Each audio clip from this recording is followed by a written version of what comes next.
कुछ दिनों से उदास रह रही अपनी बेटी को देखकर मां ने पूछा, क्या हुआ बेटी? मैं देख रही हूं तुम बहुत उदास रहने लगी हो, सब ठीक तो है ना? कुछ भी ठीक नहीं है मां। ऑफिस में बॉस की फटकार, दोस्तों की बेमतलब की नाराजगी, पैसों की दिक्कत, मेरा मन बिल्कुल अशांत रहने लगा है मां। जी में तो आता है कि ये सब छोड़कर कहीं चली जाऊं, बेटी ने रोते हुई भावना से कहा।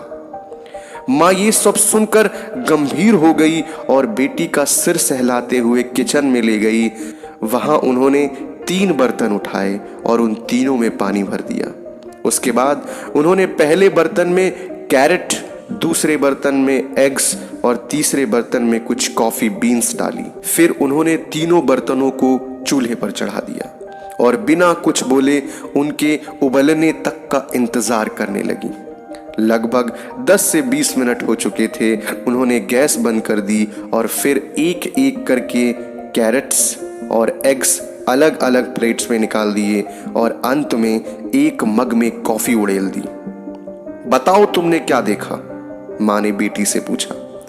कैरेट्स, एग्स, कॉफी और क्या? लेकिन ये सब करने का मतलब क्या है? जवाब आया। मां बोली, मेरे करीब आओ और इन कैरेट्स को छू कर देखो। बेटी ने छू कर देखा। बेटी ने छू कर देखा। कैरेट्स नरम हो चुके थे। अब एग्स को देखा। बेटी ने एक एग को हाथ में लिया और देखने लगी। एग बाहर से तो पहले जैसा ही था पर अंदर से सख्त हो चुका था। और अंत में मां ने कॉफी वाला मग उठाकर देखने को कहा। इसमें क्या देखना है, ये तो कॉफी बन चुका है। लेकिन ये सब करने का मतलब क्या है मां? बेटी ने झुंझलाते हुए पूछा। मां बोली, इन तीनों चीजों को एक ही तकलीफ से होकर गुजरना पड़ा, खौलता पानी। लेकिन हर एक ने अलग अलग तरीके से रिएक्ट किया।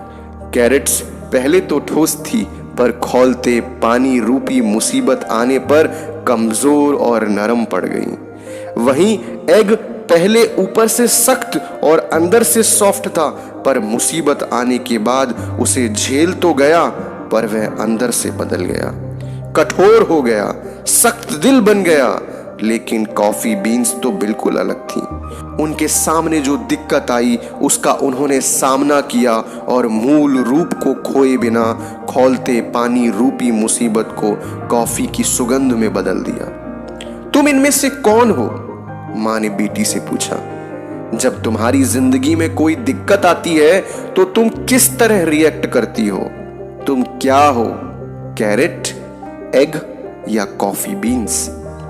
बेटी मां की बात समझ चुकी थी और उसने मां से वादा किया कि वो अब उदास नहीं होगी और विपरीत परिस्थितियों का डटकर सामना करेगी और जीवन में कभी भी हार नहीं मानेगी। तो दोस्तों, अगर यह कहानी आपके दिल को तनिक भी छू पाई है तो कहानियों का ढाबा चैनल को सब्सक्राइब कीजिएगा, वीडियो को लाइक कीजिएगा। हम आपके लिए ऐसी ही शानदार प्रेरणादायक कहानियां सदैव लाते रहेंगे। धन्यवाद।